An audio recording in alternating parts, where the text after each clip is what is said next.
This is a Film Stories original podcast. Love this podcast? Support this show through the Acast supporter feature. It's up to you how much you give, and there's no regular commitment. Just hit the link in the show description to support now. This episode is brought to you by Progressive Insurance. Fiscally responsible, financial geniuses, monetary magicians. These are things people say about drivers who switch their car insurance to Progressive and save hundreds. Visit Progressive.com to see if you could save. Progressive Casualty Insurance Company and Affiliates. Potential savings will vary, not available in all states or situations. My dad works in B2B marketing. He came by my school for career day and said he was a big ROAS man. Then he told everyone how much he loved calculating his return on ad spend. My friends still laugh at me to this day. Not everyone gets B2B, but with LinkedIn, you'll be able to reach people who do. Get a $100 credit on your next ad campaign. Go to linkedin.com/results to claim your credit. That's linkedin.com/results. Terms and conditions apply. LinkedIn, the place to be, to be. Every idea starts with a problem. Warby Parker's was simple. Glasses are too expensive. So they set out to change that.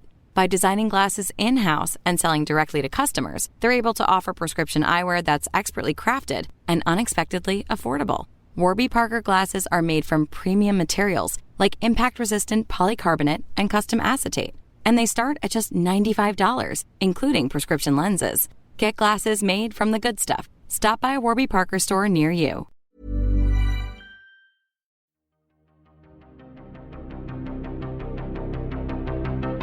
This is Writers on Film, the only podcast dedicated to books on cinema.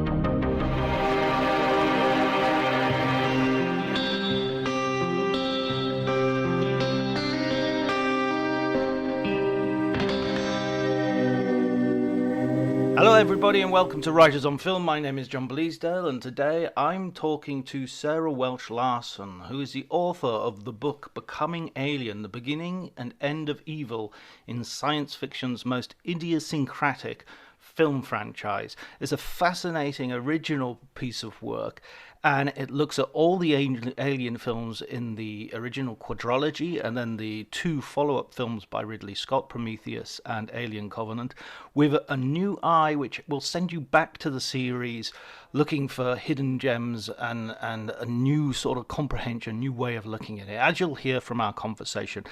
Please, if you like the episode, remember to review it if you can. If you have a second, like, subscribe, tweet about it, Facebook, Instagram, whatever you can to spread the word on social medias. Also, would you take some time and maybe go over to Cinema Italia podcast, which is a new sister podcast that I'm running to look at the delights of Italian cinema. But before you do any of that, please enjoy the conversation.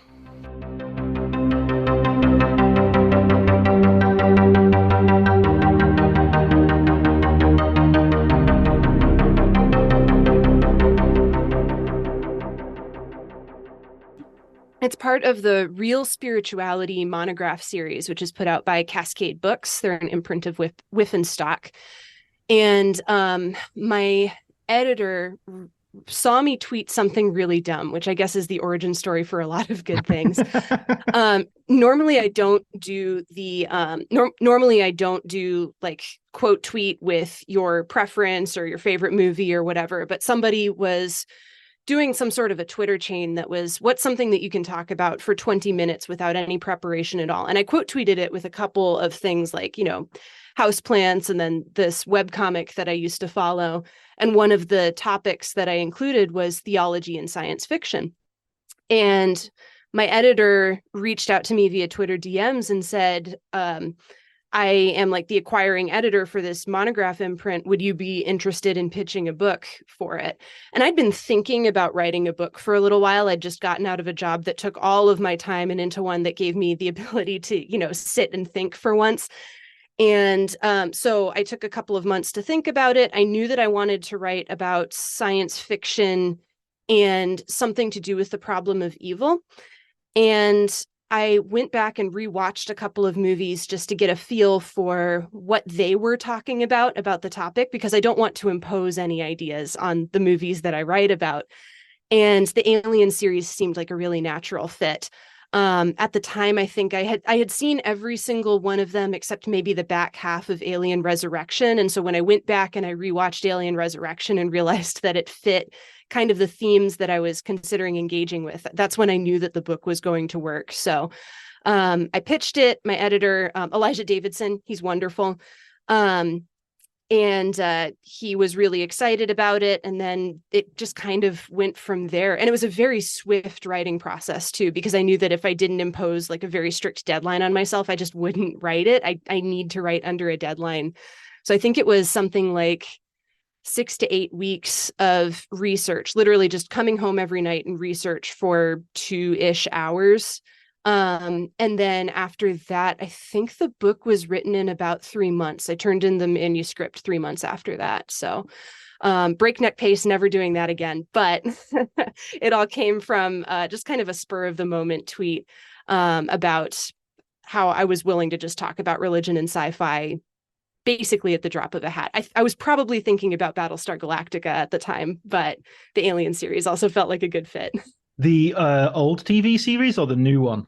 The reboot. So I actually haven't seen the old TV series, and the reboot, I'm going to date myself, but I was just a little bit young for it when it was on the air, but I remember my parents watching it.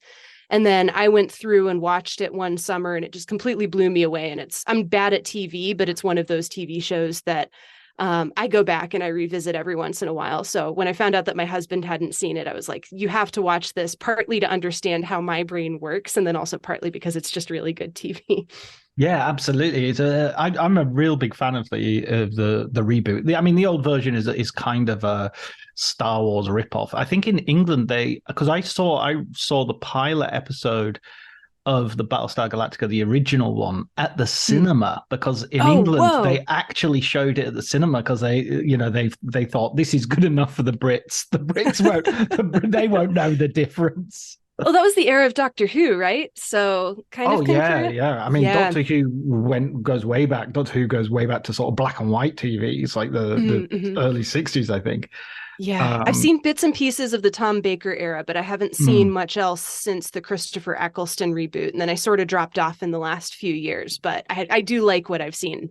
I had a very big Doctor Who phase in high school. Yeah, it's majorly popular. The sort of the post, as you say, post Eccleston, because Tom Baker was my Doctor Who when I was a kid. I was traveling in Texas and I was in like a supermarket, and I asked one of the clerks where something was, and he heard my accent and he was like, "Oh, where are you from? England? Oh, I'm a Whovian. Are you a Whovian?" and it was just like in this small, little town in nowhere, Texasville, and yeah, he wanted to know all about Doctor Who, so its reach has spread. Yeah, it has. I suspect it's partly because of the advent of streaming, because I think I got into Doctor Who on BBC America. I babysat a lot and I watched a lot of late night TV after I put the kids to bed. And so that's how I found the David Tennant Doctor Who. And then I went back and watched the Eccleston era on Netflix DVD. And that would have been right around the same time that the series really started to explode over here. And I think a lot of it was just because we had the access to it. Wow, now you are dating yourself with Netflix just DVD. A little bit. I think I got it as a high school graduation present, which was lovely for my film education, actually. I wasn't very much into movies before I graduated high school. And then after that, I realized, oh, wait, I can just sit down and watch something by myself. And it was just a complete revelation. Yeah, you don't have to wait for permission or that there are 2 or 3 people together who all want to watch the same thing. Exactly. Yes. And so where are you were saying you were sort of doing other jobs and everything. Are you in academia or because to write a book like this, and it's extremely, it's a very it's more than competently, that's damning with faint praise. It's a brilliantly written book. So thank you. Are you in academia as your professional life? I am not. Right. And I also wasn't a film studies person. So in college, my degree is in linguistics. And then I came out to Chicago to get a master's degree in the humanities, but with a focus in linguistics, so syntax and semantics. And then I worked at an advertising agency for a few years because that was the first place that offered me a job after I graduated, and grad school's very expensive. And then after that, I ended up working for, and I still work for, an industrial distribution company. So we're known for having like a very large catalog full of industrial supplies. If your production line goes down, then we can send you the part next day. And we were doing that before Amazon. So, but the nice part about that job is there is a very high level of academic rigor in the way that we publish the parts that we sell. And there's also a very good work-life balance. And so I was working from 7 to 4 every single day and didn't have to worry about working overtime like I had been at the ad agency. And all of a sudden I had all of this free time, didn't know what to do with it. And movies just sort of came in and filled all of that negative space. And that's where the love for movies and my writing career started to take off. And then that's how I was able to find the time to just sit down and write. And I also have a very supportive husband who was extremely understanding. And as long as we had a couple of nights a week where it was just him and me and we could go on date nights and things like that, he was totally fine with me sitting down and reading, because we're both introverts anyway. So we were going to end up reading side by side no matter what. So, and where does the theology come from then? Because that's that was one of the things that you were talking about in your original tweet. Yes. Yeah. So I was raised evangelical, and I'm not that anymore. I'd identify as kind of an angry Episcopalian more than anything else. But because I was raised in a part of the church that is very focused on close reads and on trying to understand the text and trying to interpret the text, that's something that I've always just naturally gravitated towards. So it's something where it's the framework with which I approach the world. And it's something that I can't fully divorce myself from. And my approach toward the text has shifted as my own theology has shifted. But it's something where if there is a theological read of something, then I'm naturally just going to gravitate towards trying to understand a topic within those terms. So I just saw Oppenheimer this week. It's out this weekend as we're recording this. And one of the things that struck me about the film is the way that sin and the consequences of our actions reverberate backwards and forwards through time. And that's just something that occurred to me as I was watching the movie. It seems to be like a pretty intentional theme that Nolan is setting up, but I automatically gravitated towards the spiritual read of it because that's just what I naturally do at this point. Yeah, I mean, I'm not going to be able to see it because it doesn't come out until August the 20th in Italy, unfortunately. Oh, bummer. Yeah, I'm seriously looking at flights. I'm seriously thinking, why don't I just fly to London and see the film? But yeah, he is a filmmaker I very much admire, and he does seem to have this very consistent sort of idea of, I wouldn't necessarily have phrased it as sin, but of guilt, of a good person doing a bad thing for a good result, and that sort of run. I mean, I think of it as a big fat lie. You know, somebody tells a lie in order, and I guess the text of that is Insomnia, where the policeman sort of manipulates evidence to put away the paedophile, and that obviously just is the poisoned tree from which all the fruit is then poisoned in a legal sense, but also in a moral sense. Yeah, and I think maybe some of the sin read also comes from Twin Peaks: The Return, which I'm going to admit up front I have not seen, but I have read enough about that I know that there is a theme in there that has to do with the explosion of the Trinity bomb, the first test of the atom bomb, being sort of a catalyst for sin and harm spiraling out into the universe as well. So I think it's something that Nolan's thinking about. I think it's just kind of on the brain for a lot of very creative people at the moment. And it's such a powerful image, that mushroom cloud and then the harm that falls out from it, that I totally understand why people would gravitate towards that as being, you know, an example of maybe not original sin, but certainly a very powerful one that should not have been unleashed in the universe. Yeah, absolutely. And I've just heard an interview with, I think it's Robert Downey Jr., and it's one of those silly interviews where they're completing sort of search questions, automated search questions. And he explains his fascination as partly being because he grew up in the 80s, which I did as well. And I think Downey Jr. did as well. And the nuclear bomb was very present as a threat. I mean, more present than climate change is today, which is kind of strange considering how much damage climate change is doing today.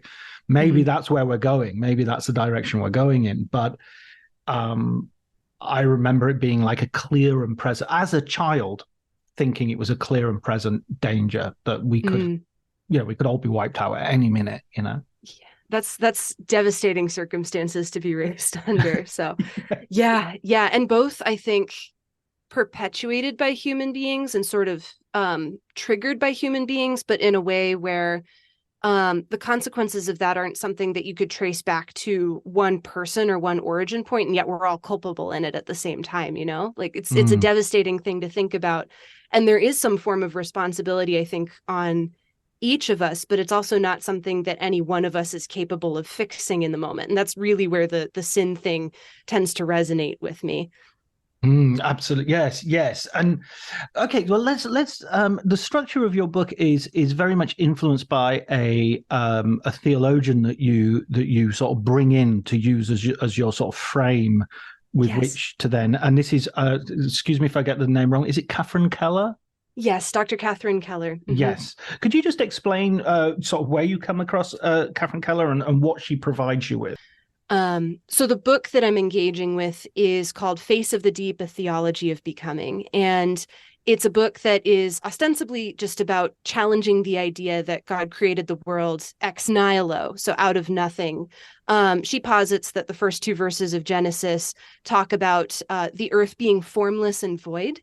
And so there was something already there, and then divine spark, divine justice, God, whatever you want to call it, put everything into relationship with each other. So objects, animals, human beings, everything was given its form and then put into relationship.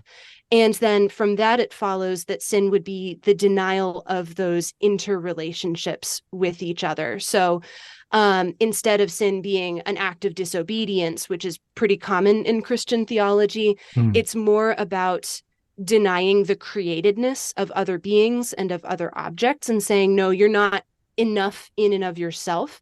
I'm going to treat you as a tool or as an object or as something that is not living into the fullness of your created being.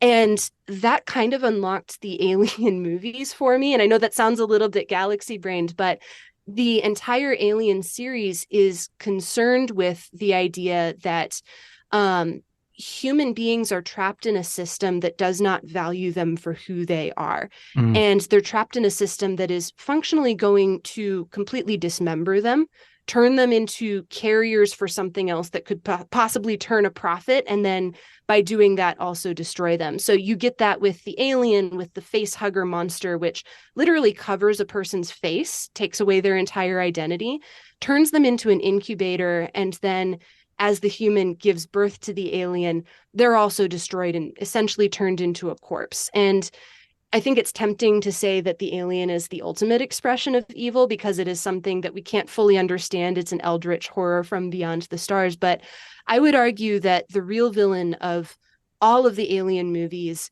is the ravenous capitalism that the company engages in as it tries to harness that alien and turn it into a weapon. So the company both treats the crew as expendable in that first film, and then also wants to take something else and turn it into a profit too. So the alien isn't just a villain here. In some cases, it could also potentially be a victim of that ravenous desire to turn something else into a tool for profit. That is amazing. That's a really cogent, really interesting sort of way of looking at it. It sheds new light on it. How does that then relate to Ripley as a figure who's, how does that relate to, say, feminist readings of Ripley as who, especially in the first film, is kind of the last girl, if you like, but by the end of the series has become a figure almost, certainly iconic, almost mythological. Definitely. Yeah. I mean, in the first movie, she's kind of a company woman. She's willing to toe the line. She works by the book. She actually sort of throws the book at both Dallas and at Ash as she's trying to ensure the safety of the crew, because she thinks that the rules that the company has set up for her are there to protect her. And those rules aren't there to protect her. They're to protect the company profits. And as she goes throughout the series, as the movies progress onward, she sort of grows and develops into her own person instead of being a company woman. So the first film is sort of an awakening for her that she's more than just what the company wants her to be and do. She can defy company orders, and she can work to preserve life. Human life in terms of the crew that she's trying to protect, and then also other animal life. There's Jonesy, who's in there as well, and she actually goes back for the cat. And I think a lesser person would have just abandoned the cat and said, maybe that'll be a distraction enough for the alien. And then as the films go on, she starts to react to the evil that she's been presented with in the form of the company and in the form of the alien. And her goal is to preserve life and to protect other people from the harm that evil is going to inflict on them. So when she gets back to Earth in Aliens, she's interested in who else is going to come in contact with the aliens on LV-426. And the moment that she finds out that there are families there, she's devastated by it. And her actions sort of spiral out throughout the rest of the films, at least the first 4 anyway, where her goal is not so much to preserve her own life, like it is more in the first film. It's to preserve other people's lives, and it's to protect other people, even the lowest of the low, even the convicts on Furina. She recognizes that they're still human beings, even though the convicts in Alien 3 don't even really see themselves as human much anymore. And I think that's the most radical part about her, is that she is a woman. In a certain sense, being a woman, she's probably used to being reduced to her gender and not to be recognized as a full human being. And you really get that in Alien 3, especially. The first 2 movies don't really bring her gender into it all that much. And then going on from there, just working to preserve life and to destroy something that would take away that life, whether that's just treating other people as tools or actually destroying them and killing them. Yeah, that's so fascinating in terms of that the relationship between how you're looking at this with that theological idea, because ultimately it is about this is probably my best way of introducing it. When I was a kid, I loved science fiction. I was huge science fiction fan. I still am today. It hasn't changed that much. But when I was a kid, I was also being brought up in a Catholic household, and pretty strictish Catholic household. I mean, went to church 3 times a week, that sort of thing. Gotcha. And I remember there being a real conflict, not necessarily from my parents. My dad wasn't religious at all, by the way, but my mum was. There was a real conflict in me that when I was reading science fiction, I kept thinking, okay, but where's God in this? How is this consistent with? How is the Force consistent with Christianity or Catholicism? Not just like, God created everybody, but he created Chewbacca as well. I mean, how does that work? How does it and in a sense that I lost that Catholicism as part of my teenage, as my intellectual development, my teenage life. I don't want to by brevity diminish the importance of any of these things.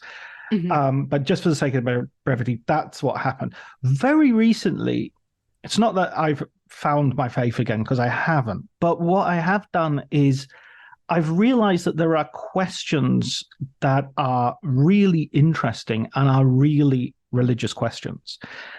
And they don't necessarily depend upon you believing in a conventional Christianity or even some sort of spiritual framework or anything like that, but a simple question as in, why do we exist, or where does evil come from, or who am I in relationship to other things? Those questions are deeply religious questions, and they're important whether or not you have a faith. Faith is not an essential component of asking those questions. In fact, it could be argued not having faith makes those questions even more vital to explore and to ponder. So when I was reading your book and I was thinking about this, and I was thinking about that idea that where do you get ethics from and what is evil, then that idea that it's how you treat people, and a system such as the company and the feral capitalism that it represents treats people just like components, as disposable bits, is kind of, that's where the evil is. That's the inherent evil. Whereas in some ways, I'm sorry, this is a really long comment, but you're good. In some ways, as you said, the xenomorph, the alien itself, is just being a shark. It's just doing its thing. It's got a complicated life cycle and that sort of stuff, but it's just doing what it does. And it in itself, it's cancer, it's leukemia. It's the part of creation that kills things, and it's amoral, it's just not. Whereas the company is the result of a series of decisions. Yeah. And how does that fit with what that was what I was thinking while I was reading? That was sort of back and forthing with your book in my head. Yeah. It's funny. When I was working on the book, I was talking about the first chapter with a group of students, and one of them compared the xenomorph to a tiger. So definitely like that apex predator idea. And I think those questions of faith are something that science fiction is really, truly, deeply interested in. And part of me wonders if that might be part of the reason why sci-fi can sometimes be dismissed. I feel like it is not as dismissed now as it was maybe in the mid-century.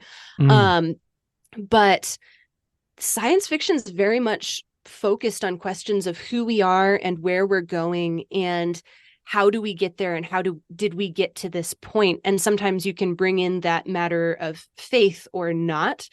And either way, I completely agree with you. I think it's an important question. And for me, faith is kind of the framework that I use to be able to wrestle with those questions. And crucially, I think, if my faith specifically, everything that I believe is the one true answer to everything, then I think that I've ultimately failed, because then I'm claiming that I have all of the answers, and that kind of takes away the subjectivity of everybody else around me too, because I'm denying their ability to think and reason and believe what they want to believe as well. So it's a way of moving through the world, but I think it's something that should never be imposed on any one other person, because that would also be denying those people's subjectivity and their ability to think and reason too. Which is part of the reason why Dr. Keller's work resonates with me so strongly at this point. I was going to say, yeah, because that goes against the idea of continual becoming as well. The minute you say, right, sorted it, everything's done, I've sorted it out, I have all the answers, you stop becoming, because you stop searching, you stop yearning for some more clarity. Yeah, you go static. And I guess to steal an idea from from a mid-century author, to steal from Frank Herbert, that way lies stagnation.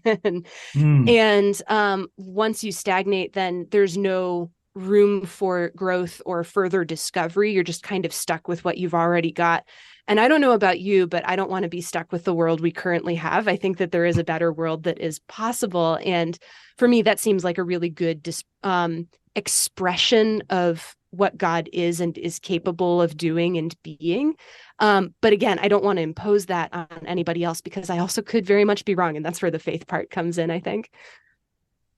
I earlier on, when I was talking about the alien, and I did say sort of quite rapidly, it's got a complicated life cycle, but that's something that you actually you sort of concentrate on at a certain point and say, this life cycle thing is kind of interesting, right?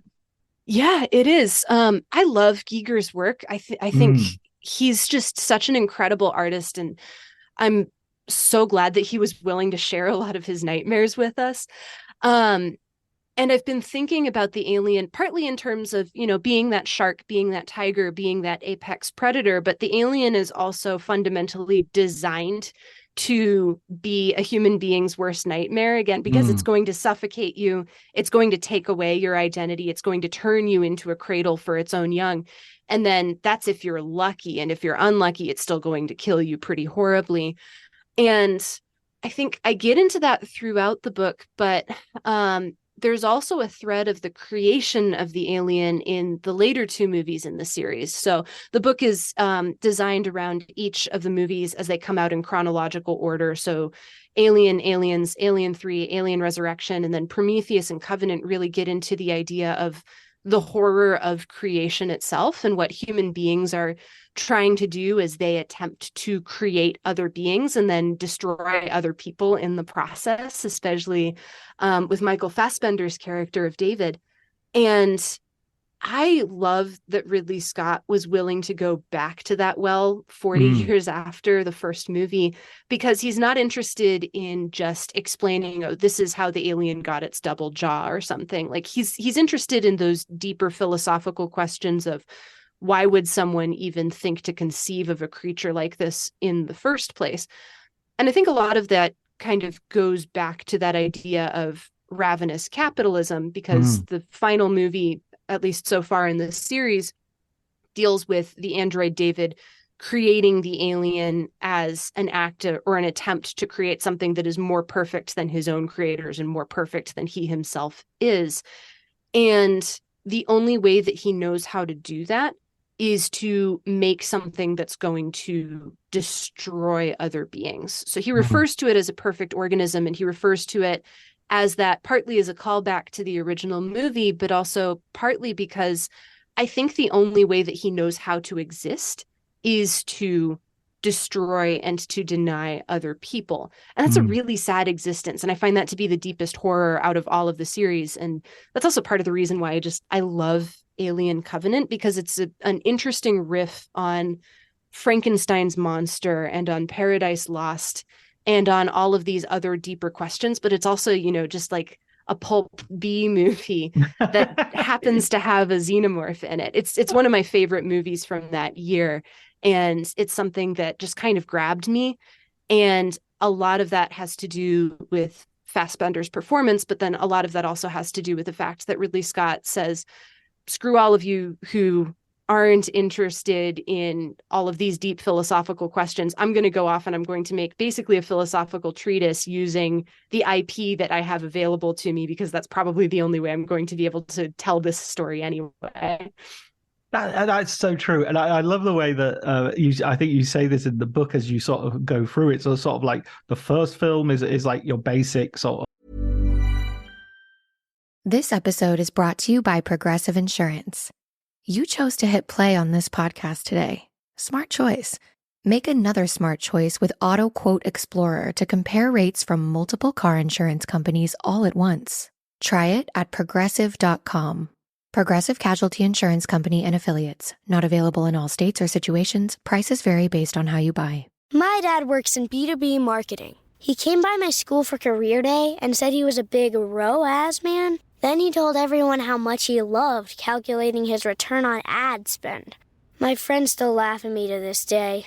Not everyone gets B2B, but with LinkedIn, you'll be able to reach people who do. Get a $100 credit on your next ad campaign. Go to linkedin.com/results to claim your credit. That's linkedin.com/results. Terms and conditions apply. LinkedIn, the place to be, to be. Of B-movie, monster movie sort of setup, and then the second one is your horror film, your war film, and then the third is a prison film. But as you're going along, they're getting increasingly more interested in the theological and in the idea of what it is to create, and all. And the fourth one, which is kind of, for many people, was the, and you actually say as well that it's like the Alien movie that doesn't feel like it's in the Alien universe. Yes. But it does. Well, you said earlier as well, it sort of clicks with your thesis, very neatly. Yeah, that surprised me. When I first proposed the book, I genuinely wasn't sure that I was going to be able to write a full chapter about Alien Resurrection. And the more that I sat with that movie and the more that I pondered it, the more I realized, actually, this is a really rich theological text, despite its extremely flippant script, which was penned by Joss Whedon. And then the almost madcap approach that Junet takes to directing it, it feels like it's a movie that's at war with itself. I genuinely don't enjoy watching it, but out of all of the Alien movies, I think it's one of the most interesting to think about because it is the one that is wrestling with a lot of those heady questions about what does it mean to exist and what does it mean to try to harness the power of the alien for capitalistic and militaristic ends. And a lot of that comes back to Winona Ryder's character, Call, whom I did not know was an android when I first watched that movie. I also didn't know that Ash was an android when I first watched Alien. I'd known about the chestburster sequence for a really long time. I'd been aware of the film just as part of, cultural osmosis. But every time the androids pop up in this series, they kind of surprise me because I think they're almost the stealth protagonists of the series. Obviously, Ellen Ripley is the real true protagonist, but the way that the films treat androids as being sort of background furniture for the first three films, they're essentially tools that have been created by humanity that look a little bit like us, which is really creepy when you think about it. And then Junet and Whedon really lean into that creepiness and the idea of, well, we've created human beings ourselves, or we've created androids ourselves in our own image. What would they think about all of this?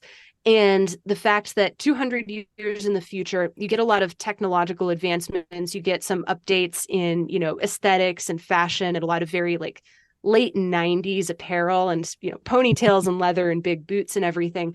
But then you also get this idea that the androids themselves have evolved and have decided to create their own androids also in their own image. And they have rejected everything that capitalism and humanity stand for. That to me sounds very interesting. And it also feels a lot more hopeful than the rest of the Alien movies because it posits that maybe someday we will be able to break this cycle of sin and endangerment and taking other people for granted and at less than face value. And you get some of that in Winona Ryder's performance, which I'm going to admit is not necessarily the strongest of her career. But you do get a lot of that self-loathing that she feels, knowing that she was brought into existence in a world that does not value her for who she is. And yet she's going to still try to fight to make that world better anyway. And she's kind of the Ripley of her movie because Ripley also isn't really Ripley. She's died and come back wrong. And the two of them interplaying with each other, especially the conversation that they have in the chapel on the ship in a very quiet moment where Call crosses herself when she enters the chapel. And Ripley asks, did you have that programmed into you too? And Call doesn't answer that question, but I think the movie says, yes, she has, specifically because of what we were talking about a little bit earlier. We have all of these big questions about who we are and why we exist in this universe. And I think anybody who is created and has that self-consciousness is going to wonder that at one point or another. And for Call, there seems to be something valuable in that religious framework that she's going to use in order to shape the way that she does her work. That's fascinating. And I mean, it's interesting as well to look at the series the way you do as in that span. And it emerges to me, it appears to me as if what we're actually looking at is not a quadrilogy and then two films. It would be so looking at the history of how those films got made. That would be the temptation.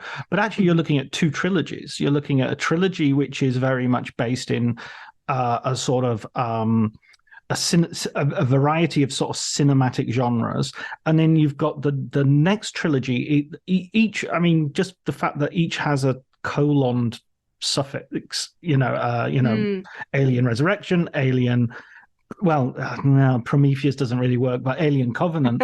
You could say it's Alien Prometheus, potentially. Yeah, potentially. But you've got the idea of mainlining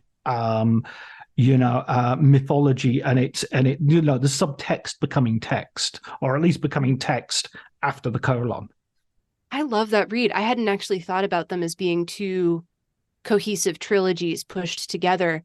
But you're absolutely right. And I do think that Resurrection is the movie on which the entire series turns, because we finally do get that point of view from an android, and then Prometheus and Alien Covenant really lean into that perspective, so much so that the humans almost feel ancillary to the rest of the entire story. And I think that that's totally fine. We've had our story and we've had a really good protagonist in the form of Ripley. Maybe it's time to focus on the consequences of our actions a little bit more rather than just rehashing the same story over and over and over again. And I know one of the critiques of Alien Covenant is that you kind of get a character in Daniels who feels as though she's supposed to be Ripley. And I don't think that that's really necessarily true. Like, she is a final girl protagonist, but she's not dealing with the same questions that Ripley is, because she doesn't have to deal with the same disillusionment of a break from the company that sustained her. She's really more dealing with grief. And that's something that a lot of horror movies lately have been doing. So I don't want to get too much into the, it's actually about grief read, because that's something that I think you can slap on a lot of horror movies these days. But I do think that it's interesting that her brain is completely elsewhere in Alien Covenant, and the movie kind of treats that as just, here's a decent framing device for this, but what we're really going to talk about is the plight of the androids and what happens when you really start to lean into the place that has been carved out for you that you don't necessarily fit in the form of David and also in the form of Walter. I love that double performance by Fassbender, by the way. It's one of my favorite things about that movie. Yeah, and it definitely nails its colors to the mast in terms of this is the central thing that we're actually really interested in here is the conversation between these two guys who are not guys, as a that idea as well of I just wanted to pick up on what you were saying about the use of grief at the moment in cinema is one of the most wildly irritating. It reminded me of, like, in the 80s, every cop was divorced, because basically the subtext was he's not gay, but he's, sexually available. He's, sexually active, but he doesn't have a partner, but he's not gay. He's heterosexual, definitely. And it was just such a, shorthand for saying that. And now with grief, it just seems to say, oh, these are deep characters. So, Wes Anderson in Asteroid City, and I think in kind of all of his movies, uses grief. Someone has died. One of the characters has lost a wife or lost somebody, and it's used instead of character, And it's just like, you're not really exploring it. You're just occasionally having someone say, oh, things have got harder since my wife died, and it's like, I don't know. I find that I think, is there a term for it? Fridging or something, maybe? Or maybe that's something else. Yeah, that comes from comic books. But yeah, it has to do with specifically a female death in a character's backstory in order to give them some sort of motivation. It's funny because I loved Asteroid City, but I think the read I took from it wasn't so much the grief as it was the who are we and what are we doing in the universe part. And the layering of those questions and the use of art both within the movie and then also as a metatextual part of the movie to say, like, we don't really know what we're doing. We're just sort of fumbling around here. And I think it's Adrian Brody who delivers the line about, like, you don't have to understand it. You just have to go out and perform it.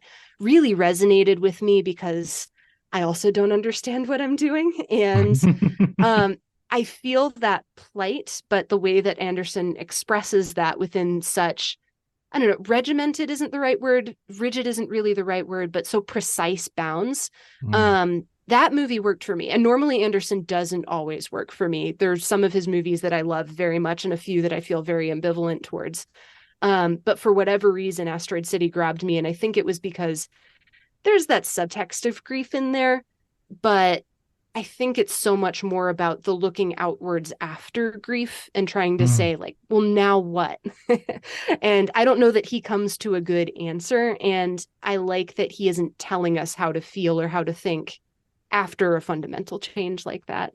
Yeah, I enjoy all Wes Anderson films, but I think his great films always have to have this element of anti-Wes Anderson. You have to drop, in the spirit of Prometheus, you have to drop a little bit of that black goo into the mix to just sort of mess things up. I wanted to ask you as well, like, because I don't think we've mentioned this earlier, but when you actually came across the Alien franchise, what was your sort of personal journey? Because obviously you've experienced these before you had any notion of writing the book. I'm long before. Yeah. Exactly, yeah.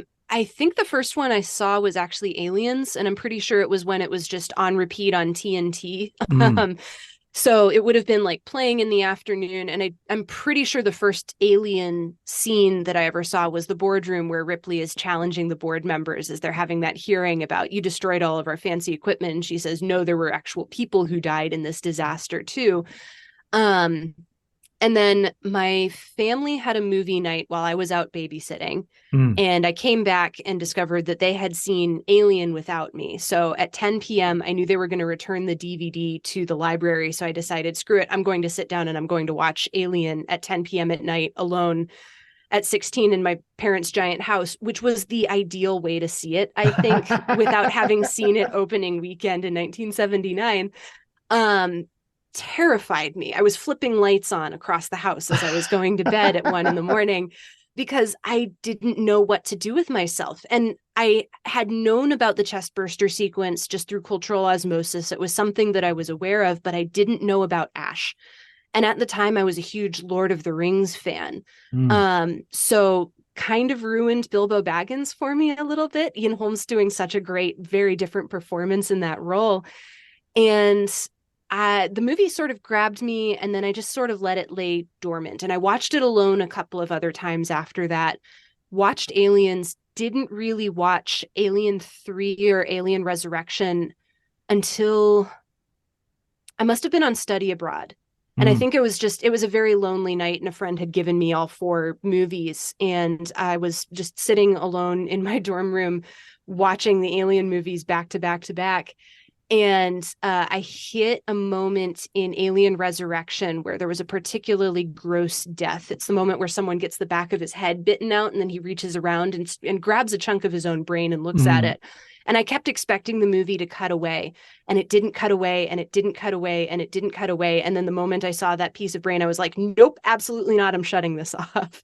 And then I didn't think about the Alien movies for a couple of years after that. I wasn't a horror movie person growing up. I wasn't even much of a movie person growing up. I'd just been curious, and I felt like my curiosity had been sated. And then flash forward a couple of years, I meet my now husband, and we're both in the city of Chicago, but we're living on opposite ends of the city. So we have to find ways to meet each other sort of in the middle, because otherwise it would be an hour and a half on public transit to see each other. So the Music Box Theater here in Chicago, which is a wonderful movie palace, they still have the pipe organ and everything. Oh, wow. Yeah, they're great. I love them. I sing their praises every chance I get. I'm actually going to see Oppenheimer there again in 70 millimeter this weekend. But the Music Box was doing an Alien Day double feature, Alien and Aliens back to back, Aliens in 70 millimeter. And my boyfriend at the time, now husband, had never seen Aliens before. So I suggested we go and we see that, because it was kind of a good litmus test for our relationship. If he was going to be down with science fiction, then I knew that it would probably work out. And they cranked the sound on that movie because it was in 70 mil. The sound was super crisp. It looked really good. And he was super into it. So I was like, okay, maybe this relationship will eventually go somewhere. And it did. We're married. We've been married for 5 years now. And that sort of reignited my interest in the series. And I went back and I rewatched most of them. And then they've just sort of been living in my bloodstream ever since. And now that I've written a book about them, I don't think I'm ever going to be able to forget about them. And at this point, I love every single one of those movies. Some of them I prefer to think about more than I prefer to watch them. Like I don't really feel a desire to go and revisit Alien Resurrection unless I'm watching it with somebody else who's interested and has never seen it before. But I'll rewatch Alien Covenant any day, and I'll rewatch Aliens any day. Yeah, I don't know. I love the themes that they're playing with. And I also love that they're just really good, scary movies, especially the earlier ones. And they don't aspire to be anything more than that. And I think that's their real strength, is that they're so good at what they're doing on the surface that all of the subtext just kind of floats to the top and is crystal clear. Yeah, I think that's so interesting, because I think that's what someone like Giger manages to do as well, because he's just basically doing production design. He's just, he's doing the alien design. He's just designing the costume and the look of the spaceships and the this and the that. And yet by doing that job so well, it just raises everything to another level. And all those questions come out that if you'd had another designer, you just might not have even bothered with. One thing that, two things actually from your description of Alien earlier in our conversation. One thing I remember watching that, and we used to play a video game on our, old PCs when I was a kid, which was Alien, and it was had great music and stuff. And it wouldn't let you self-destruct the ship without the cat. And it always used to frustrate me. It was like, why do we need the cat? I mean, in the film, I get it because it's, Ripley and she loves the cat, I guess, so okay, but that shouldn't stop me from. And so we'd have all these theories about, because the computer won't let you self-destruct if it detects a life form, that's all, or we had some sort of rationale for that, I remember. And the other thing that I only just thought of while reading your book is, why does this huge ship have a self-destruct anyway? I mean, what purpose does its real life analog would be like a huge tanker, in the ocean. And you don't have like a few buttons to sort of, you turn this 3 times and press the button and then the ship blows up. I mean, what circumstances would you have? What, like space pirates or something? Oh man, maybe it's like scuttling the ship. Yeah, which I know there isn't just a single button in order to be able to do that. But yeah, I suspect that they're kind of taking the seafaring analog in there, and they're just throwing in a convenient, well, it's not a very convenient button, but they're throwing in that ability to scuttle the ship and to raise the stakes. And I love that button is so inconvenient, because it's clearly designed to keep the safety of the ship in mind over the safety of its crew members. There are all of the safeties that Ripley has to go through. She has to push several buttons and turn several levers, all in a specific order, in a way that deliberately slows her down. And I can see that the thought process of the company behind that. They're thinking about safety measures. They're thinking about, we don't want just anybody to go in here and flip a switch and then the entire ship explodes. We want to make sure that this is something that somebody actually wants to do. But that system is also very deliberately designed to make it so difficult to scuttle the ship that in an actual emergency, it's almost completely useless. And then disarming it is also completely useless. And that feels like the company, probably unconsciously, but still very deliberately, protecting their profits over the lives of the people on board the ship. Yeah, absolutely. And then in that way, we sort of circle back to the notion of evil, which we began with. I mean, I mentioned earlier, and you referred to it, the idea that the alien is a like a predator, or like I mean, I think Zizek, Slavoj Zizek, has this idea of the big fear, and he relates it to God as well, in the sense that, the shark in Jaws, similarly, if you put all your fears in one place, it liberates you from all the daily fears, the little phobias and the little problems. Chief Brody is no longer scared of water because he's killed the shark. What else is in the water except the shark? He's managed to exorcise it almost. The shark's almost demonic in that movie too. Absolutely, yes. And there was someone on Twitter earlier on. I just tweeted. I've just rewatched it with my daughter, and somebody said, what does this shark symbolize? And it was like, well, that's a bit of a reductive way of looking at it. I mean, I think it does symbolize stuff, but I don't think it's any one thing. I think there's several angles you can look at it from. I completely agree. And I think that's why I shied away from just treating just the alien as a treatment of evil, because that feels necessarily pretty reductive. And I think the strength of this series is that you can take everything that you have in yourself to these movies when you watch them, and then you can take away whatever interpretation you want from the series. So because I'm so focused on that theological bent, naturally I'm going to be thinking about the problem of evil, but there's also questions of feminism, abortion, what it is to be, existing in a corporate workspace. You could take this as kind of a Marxist parable almost. And I think all of those readings are good. It's just that question of evil is something that provided a good focus point for me to consider all of them. But the Alien series, I think, kind of adapts to the viewer in a way, kind of like the Xenomorph does. Like, it'll take the shape of whatever host it has. And that also works with those textual interpretations of the films too. And I do think that that's the case for basically just about every movie that anybody watches. You're going to come to it with baggage, and then you're going to come away with an interpretation that's partly based on that baggage. It's just that it's so much at the forefront that really works for the Alien series. But I'm really glad that the alien isn't just a metaphor for what it is to be a woman in traditionally male spaces. I think that the moment that the metaphor becomes the entire point, then you've kind of lost the power of the art in the telling, because then it's just a vehicle for preaching a sermon. And I'm definitely not interested in any of that. Yeah, absolutely. And it's interesting that it does sort of morph into, that's why it's so good at hiding in the ships, because it kind of ends up looking like the ships that it's hiding in, right at the very end. It looks like, I don't think that's a coincidence. I think that's kind of one of its superpowers, if you like, that it's reflecting what is around it. Yes. But and I mean, that notion of evil as well would kind of presume that the alien could be good at some point, that it could choose to do something good, so in that sense, to paraphrase Nietzsche, it's kind of beyond good and evil, because it doesn't have that, it's not operating on that level.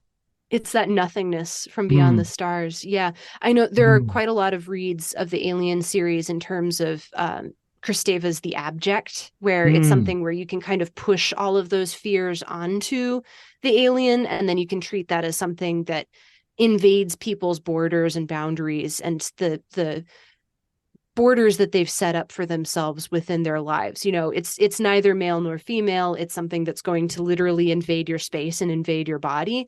But that's also, I don't know, I feel like abjection is something that's a little bit different for every single person. And it's also that societal construct of there are certain things that we do not do. There are certain lines that we do not cross.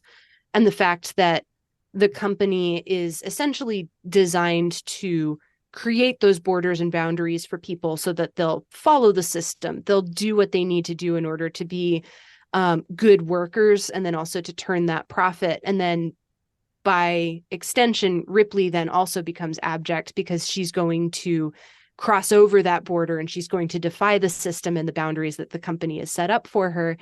And she's going to say, what you've done in setting yourself up purely for profit is also evil and wrong. And by doing that, she kind of opens up the possibility of another better way where human beings can just exist without also being profit machines. Do you regret I think the likely fact that Scott isn't going to return to the Alien franchise? Because I think he had a concluding film he wanted to do, but I'm not sure he's going to manage. Do you like Alien Covenant to the point that you think, no, actually that works for me as a conclusion? Oh man, part of the reason why it works for me is because Scott was actually able to do what he wanted to do with the original film. So the script was written before they started shooting, but they kept kicking around different ways to change the movie and change the ending. And famously, Yaphet Kotto was like, I'm not going to get killed by this alien. I'm going to kill it. But one of the ideas that they kicked around when they were nearing the end of production was, what if the alien does get Ripley in the shuttle? And Sigourney Weaver was on board with this. Scott was on board with this. I think the producers nipped that idea in the bud, but the original ending was going to be the alien kills Ripley and then it makes the final transmission using her voice. And so the end of Covenant, when I saw that coming, when those final, 60 seconds or so happen, when David impersonates Walter, takes over the ship, and disappears for parts unknown with extremely bad intentions in mind, I immediately thought Ridley Scott got to do what he always wanted to do with this series. And he also approached it in such a sideways way that both stories can stand alone. So the end of Alien Covenant is an extremely bleak one. And part of me is curious about what happens afterwards, because I think Scott's done a good job of not just drawing a straight line between each of his versions of this story. But I'm also really I'm curious to know where he would have gone, but I'm also really happy with where the series ended up, because it's just such a bleak tone and ending, and it truly worked for me. I went back and I saw that movie in the theaters another 2 times after seeing it, because I loved that ending so much. It's such a despairing tone, and you don't really get that in that way very often. So I really value it, because it felt like Scott was finally getting to win out with his artistic vision. Wow, I'm gonna rewatch that. I've got it on DVD, on Blu-ray downstairs, and I've seen it a few times. But this conversation makes me want to go back and see it again. Oh, I'm so glad. Good. and that idea of the original ending to Alien is such a 1970s ending, isn't it? It's like every conspiracy theory, every the 3 Days of the Condor, every film, even The Graduate sort of has that sort of last minute. You think it's a happy ending? No, it isn't. Yeah, it's funny. I don't think of Alien as being a paranoid thriller, but it is definitely of its time there for sure. Yeah. The conversation would slot in well with on a double bill. There are so many films that you could put together. As paranoid conspiracy. That's absolutely it. You're right, absolutely. So Sarah, absolutely brilliant talking to you. I've got one last question before we close today, which is there a film book that you could recommend for our listeners? Yeah, I'm going to cheat a little bit. I have 2. I couldn't decide between them. The first one is A.O. Scott's Better Living Through Criticism, which was what turned me on to criticism in the first place. I actually had the chance to go and listen to him talk at a book signing when he was first promoting it. And then the second one is Andrei Tarkovsky's Sculpting in Time. Yes. And the version that I have was translated by Kitty Hunter Blair. And it's just such a beautifully poetic book about what does it mean to make a movie, but also what does it mean to make art. And I appreciate Tarkovsky's just unrelenting, uncompromising approach towards making his own work. Stalker is one of my all-time favorite movies. And me too. Oh, I adore it. That was a movie that bent my brain when I first watched it. And I'm so glad that I did. And I kind of think of my critical life as being before Stalker and after Stalker. And then reading Sculpting in Time was something that I think illuminated a few things, even though it didn't necessarily explain all of them, which is my favorite approach towards art anyway. There is a brilliant book by a British writer called Jeff Dyer. Yes, Zona. I've read it. There you go. I was just going to recommend it, but you've already read it, and that's amazing because it's so much about him. I don't think he rewatches the film. He sort of writes the book from his memory of watching the film so many times when he was young. So Jeff Dyer is just one of my favorite writers. So him writing about one of my favorite films is a very sweet place to be. It's a natural fit. Yeah. And I appreciate that he makes it so personal. I think all writing is personal anyway, so you might as well just reveal your hand in it while you're doing that. Yeah, I agree. I think that's not, it doesn't work for everybody, but when it's done well, it's done, it's the best. It's the best, Absolutely brilliant talking to you, Sarah. So much for being on Writers on Film. Thank you so much for having me, John. This was a delight.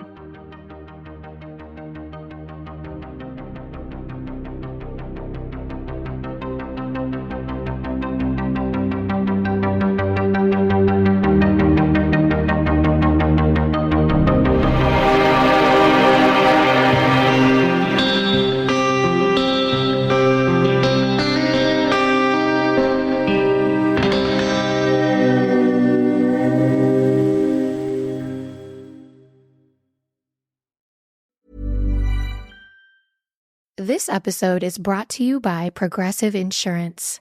Do you ever find yourself playing the budgeting game? Well, with the Name Your Price tool from Progressive, you can find options that fit your budget and potentially lower your bills. Try it at progressive.com. Progressive Casualty Insurance Company and Affiliates. Price and coverage match limited by state law. Not available in all states.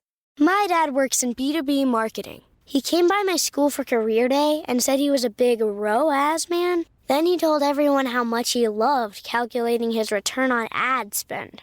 My friends still laugh at me to this day.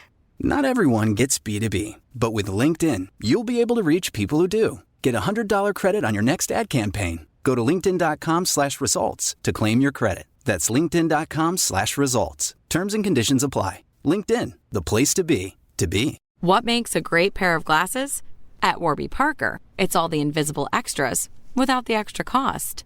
Their designer quality frames start at $95, including prescription lenses, plus scratch-resistant, smudge-resistant, and anti-reflective coatings, and UV protection, and free adjustments for life. To find your next pair of glasses, sunglasses, or contact lenses, or to find the Warby Parker store nearest you, head over to warbyparker.com. That's warbyparker.com.